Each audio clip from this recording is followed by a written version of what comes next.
When the 90s started, the women at the center of pop culture were incredibly transgressive. We're talking about figures like Madonna, Janet Jackson, Tori Amos, Ani DeFranco.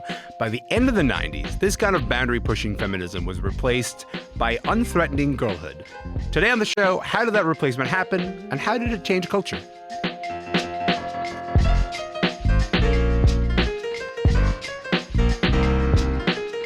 I'm Elamin Abdelmahmoud, and this is Commotion. Sophie Gilbert is here with me today. She's a culture critic at The Atlantic and a Pulitzer Prize finalist. Her new book, which I'm holding in my hands, is called Girl on Girl, How Pop Culture Turned a Generation of Women Against Themselves. Sophie takes a deep dive into the 90s and early aughts, when movies like American Pie were box office gold. No longer will our penises remain flaccid and unused. We will fight for every man out there who isn't getting laid and should be. This is our day. This is our time. And by God, we will not stand by and watch history condemn us into celibacy. Amen. I like that. Yes, we will make a stand. We will succeed. About time! We will get laid! Yes! Yikes. Sophie writes about how the late 90s was a consequential moment when we saw this big turn towards girlhood and away from womanhood, and how that turn showed up everywhere, from TV, film, music, and fashion. Sophie, thanks for being here, friend. Oh, thank you so much for having me. It's such a pleasure. Listen, I hear that clip now. I've seen the movie when I was a teen, but I hear that clip now, and if it wasn't for the rousing music, I would say that's an incel manifesto. It really is. And I'm so glad you played that clip, because I'd forgotten how stirring the music is. Like the trumpets, the fanfare, like the sort of real, like, underscoring that this is a noble mission that the heroes are going to go on. They will lose their virginity. They will get laid. And then when you listen to the words, you're like, oh my God. Like, what are you talking about? Do the women get a say in this? Like, no, clearly not. Yeah. And I should say, like, it wasn't even the only movie made of this particular premise, right? Like, it was sort of like it was in a family of these movies. It was sort of like a common thing. yeah, and the weird thing was, it was actually one of the sweetest and one of the like the more evolved, I would say. And researching it was fun, because everything that came after was sort of very much in that model, but so much worse. Oh, so tell me about this. So you started this book in 1999. That's the year that you turned 16. What was going on in pop culture that year? So 1999 was the year I turned 16. It was the year that Britney Spears was on the cover of Rolling Stone. I think she was 17 at the time, in a pink and black polka dotted bra, clutching a phone in one hand and a Teletubby doll in the other. So it's this very kind of transgressive, like childlike sexualized image. American Beauty came out that year. That was a movie in which Kevin Spacey's character's midlife crisis involves a very sexualized crush on his teenage daughter's best friend. That movie won 5 Oscars. It was the year that the Abercrombie and Fitch catalog, which I think was marketed at 13 to 18-year-olds, featured an interview with the porn star Jenna Jameson, who was harangued repeatedly throughout the interview by the interviewer who wanted to touch her breasts. So it was just this very kind of sexualized start to sort of ushering in the new millennium, and this idea that, particularly with regard to teenagers, that something was going on with culture that was quite creepy. What you're describing is an onslaught, right? Like, you're sort of describing an onslaught that is coming from all angles, and it's almost kind of impossible for it not to shape you. But I think, like, what's even wilder is that it would have been some kind of whiplash, because earlier in the 90s, only years before that, there was this phrase girl power, and it came from this band.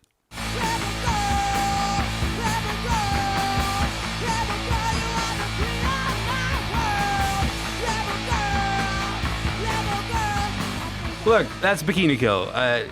We got to talk about the Riot Girl moment, because it's such a stark sort of juxtaposition from where the 90s started, where the 90s ended up. So tell me about the Riot Girl moment, led by artists like Bikini Kill. What was going on then? Well, yeah, I mean, first of all, I knew I wanted to write a book about 2000s culture because I had all these questions about what happened. And when I started researching it, it just all happened in the 90s. Like, the 90s were this decade where this real shift took place in culture. And at the beginning of the decade, there was this real momentum. There was this sense of, like, third wave feminism's energy and Anita Hill's testimony in the Clarence Thomas confirmation hearings, and the Riot Girl movement had this, like, real creative force. I think they were making zines, they were making music, but they were talking very explicitly about activist, things that they wanted to change, about getting women freedom from sexual assault and harassment. And their music was very intentional, and it was very political.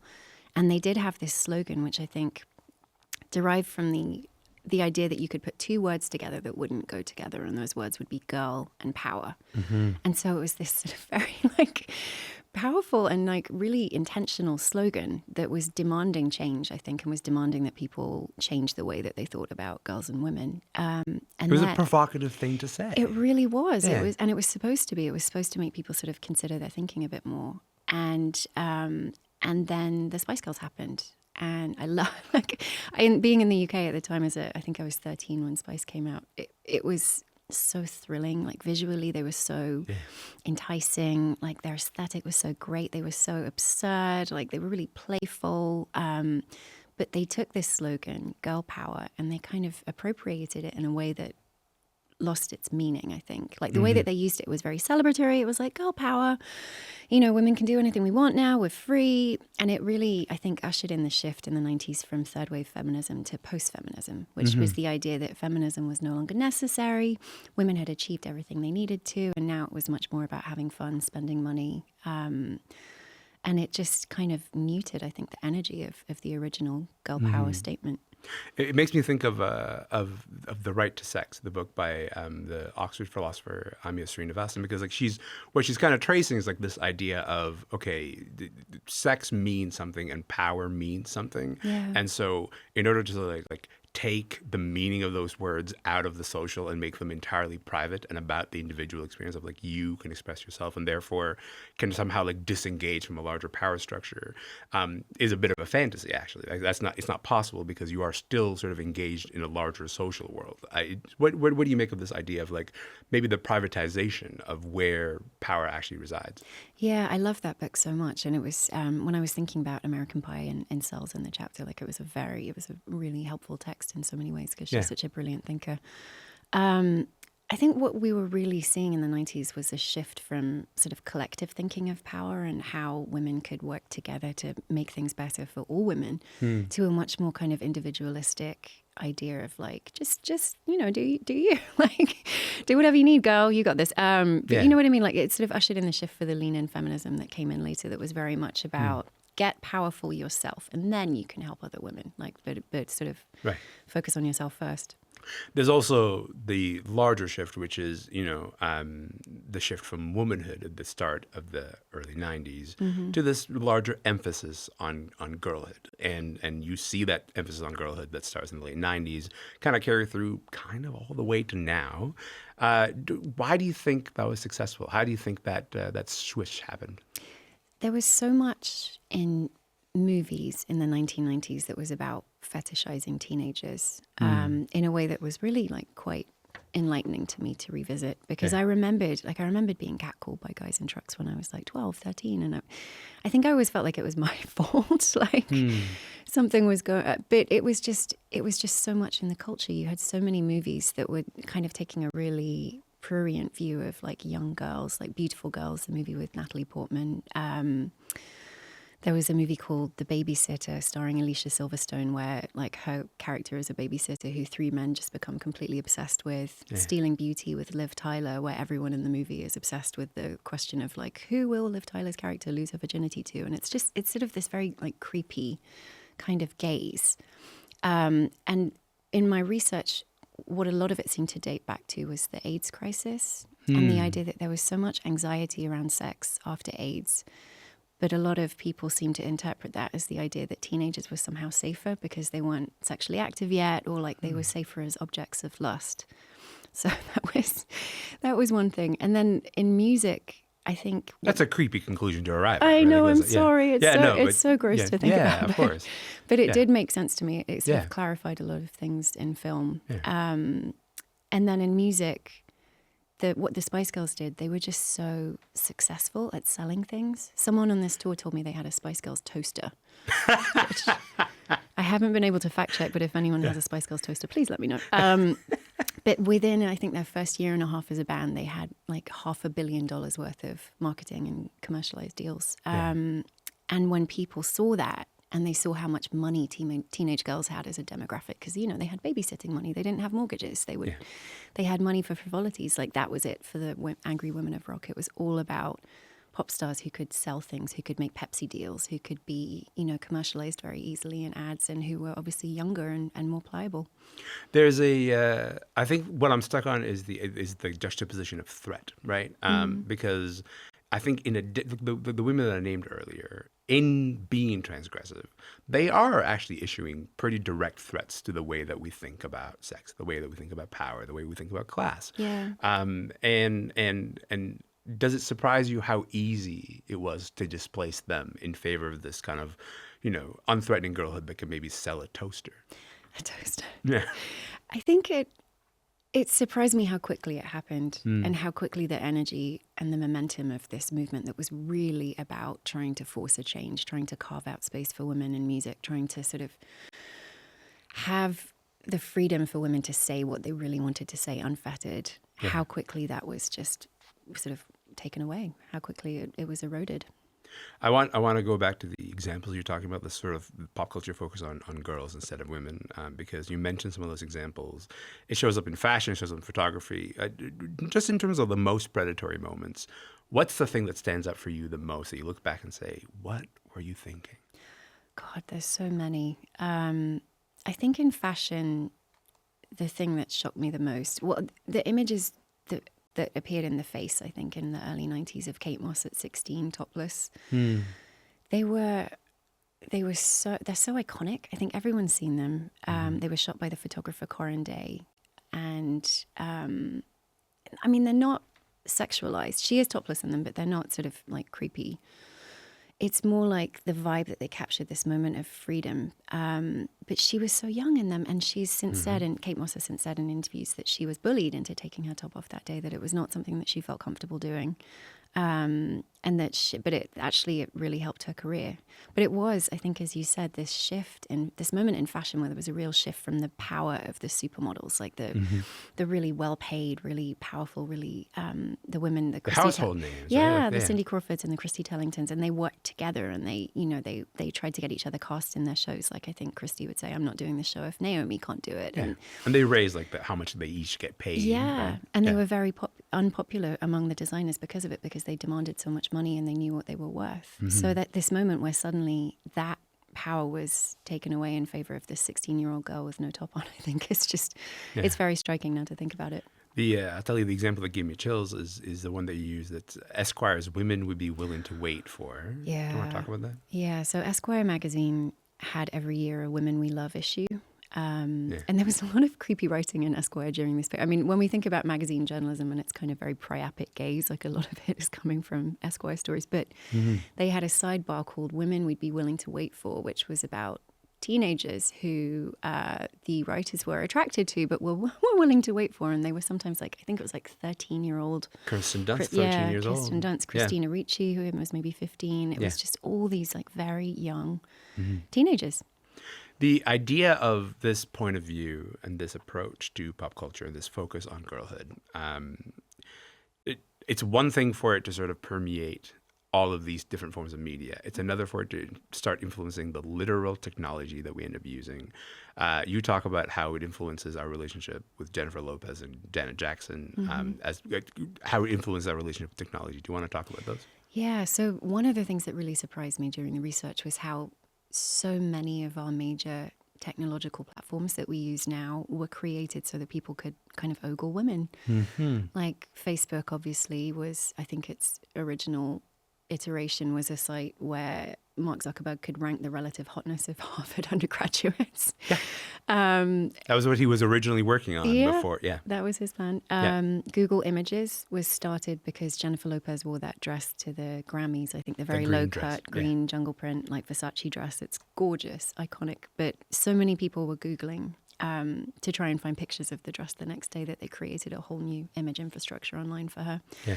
YouTube was created because one of the men involved was looking for videos of Janet Jackson's Nipplegate episode during the Super Bowl. Couldn't find video and decided there was an opportunity there. So it's like all these like major cornerstones of our internet, and yet they come from this like very basic kind of teenage boy impulse to see boobies.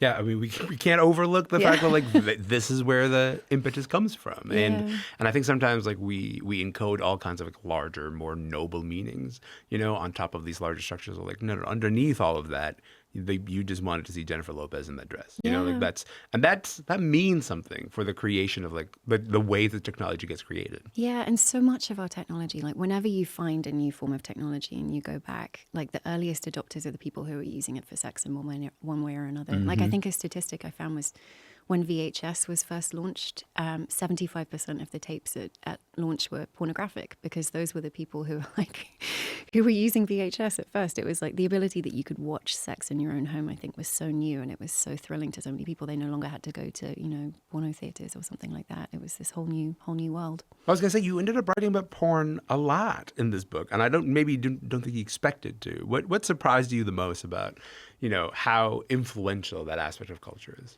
It really wasn't my initial intention, and maybe that's naive because, of course, porn was a huge part of culture. But you know, I called the book "Girl on Girl" because I just thought it encapsulated this tension in like womanhood in the ways that we think about ourselves and other women. And then in my research, like every time I had a question about why something happened, the reason seemed to be porn. Like porn was behind so much of it. And it was just, you had this real explosion in the number of people who were watching porn really from the mid-'80s onwards. I think in the mid-'80s, as a fact in the book, there was something like 70 million pornographic VHS rentals a year. But by the mid-'90s, it was 700 million. Wow. And that was pre-internet even. I mean, people had the internet then, but it was before internet porn had become, you know, a click away. And then suddenly with the internet, obviously, you just had this mass uptick. And I would say that porn really became America and like the Western world's #1 cultural pastime. But at the same time, it was something that was private. No one was really talking about it, or no one's talking about it now. No, I know. It's this thing that is very like, it's sort of steeped in privacy, and I think there's an element of shame as well. But you cannot have something suddenly take off like that and not influence the culture. And so much of the culture in the 2000s seemed to be modeling its ideals after, stealing its aesthetic from porn in all these like really interesting and then ultimately quite dark ways. I think what strikes me about your book is that what you're describing is a dispossession, right? Like you're sort of describing a shift that goes from, hey, the locus of power is these women, to actually the way that women will be seen in public is mostly through this lens of girlhood.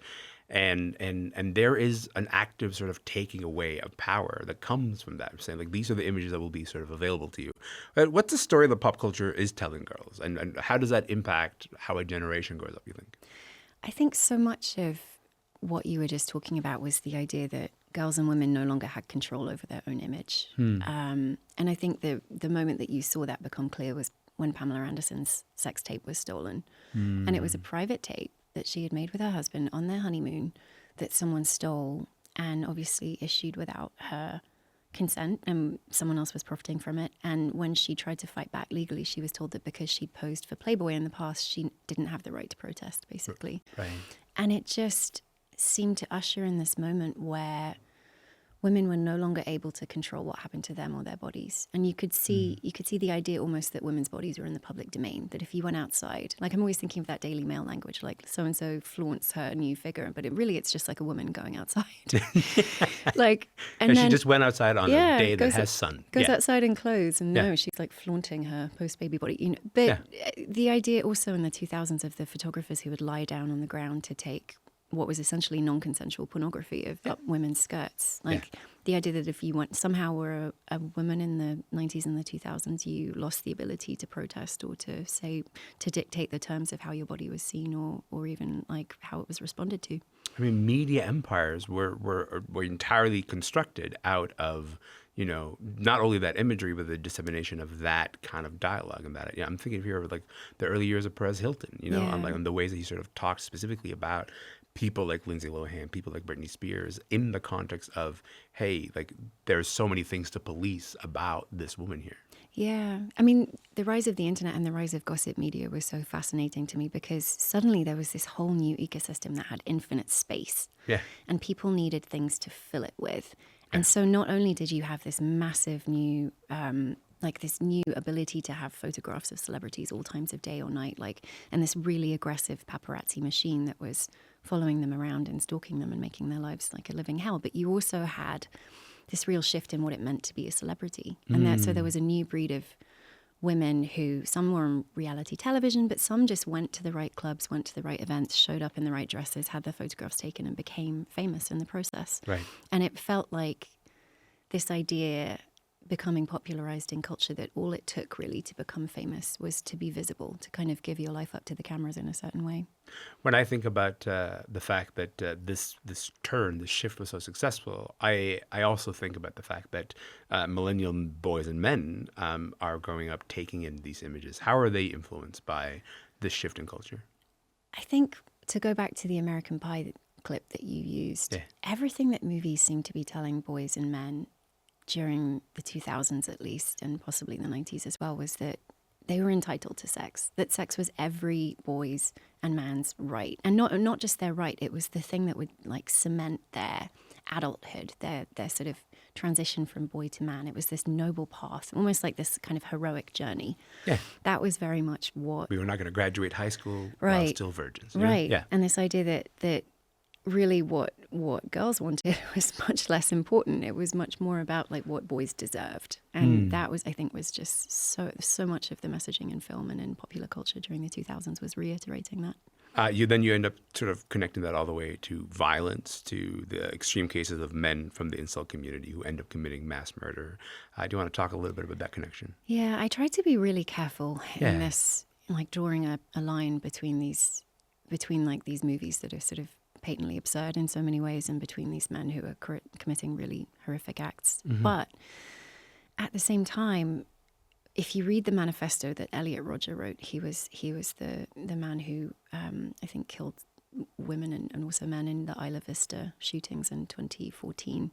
He wrote this elaborate 100-plus page manifesto about why he did what he did, and it's full of pop culture. Like everything in his manifesto is mentioning the TV shows that he watched. He watched, the porn that he happened to see for the first time, and the movies that I think he mentions the movie Alpha Dog, and how movies had really taught him the idea that all these other boys and men around him were like having fun and sex and pleasure and this like carefree life, and he didn't see any of that in his own life, and he felt robbed. He felt so profoundly robbed of what he felt was this life that everyone else was living without him. So I think, while obviously you cannot say that film and TV's coached any of these men to do the things that they did, if they themselves acknowledge that they were influenced by them, I think somehow unpacking the messaging is a worthy project. There's I think the subtitle of your book is trying to get at, if not a complicity, then a contribution. This idea of, it's how pop culture turned a generation of women against themselves, which is to say women were maybe enlisted in this turn too. Do you see a way forward out of this? Yeah, I think I really wanted to get at the idea of like this self-loathing that I think was inculcated so much in me during the era, from all the beauty messaging of the time, and the way that the magazines were sort of labeled, like draw pictures around stars and their cellulite and their like sweat patches, or like this idea that to fail at the visible project of being a woman was somehow to fail at the whole thing. But I do think, in some ways, what scares me about right now is that the younger women younger than me have grown up seeing themselves through the camera's lens in so many ways, and turning themselves into content in a way that I think feels very natural to all of us now. And constantly, so many times in situations, I'm like, oh, would this make a good picture? Like, would this make a good post? Yeah. Instead of really being present in the moment and thinking about, like, am I enjoying this? Am I having fun? Am I connecting with someone? You're thinking, do I like, want this? Yeah. So much, we sort of been trained, I think, to see ourselves as objects in a certain way, not necessarily as sexual objects, but as like objects of the image. And that really does something to you. But at the same time, like, what I felt so much during the 2000s was this lack of dissent, there were no counter narratives to the dominant messaging in media. Like it was so, when I read Female Chauvinist Pigs by Ariel Levy, it was astonishing to me, because finally someone was saying everything that I needed to hear, but it was like hard to find. Whereas now, like, there's such greater diversity in media. There are so many different voices. There are so many different ways for women to access, like, different kinds of thought and different arguments. And we live in a much richer environment. And teenage girls are so much savvier than I was at their age. So there's a lot that gives me hope too. Sophie, what you've done is not just a work of dissent, but a work of thorough accounting of how this journey happened. And I really appreciate it. Thank you for your time. Thank you for coming in. Thank you so much for having me. Yes, of course. Really appreciate it. Sophie Gilbert is the author of Girl on Girl, How Pop Culture Turned a Generation of Women Against Themselves. That book is out now. This show is called Commotion. My name is Elamin Abdelmahmoud. We are going to be back tomorrow. I would love to see you then.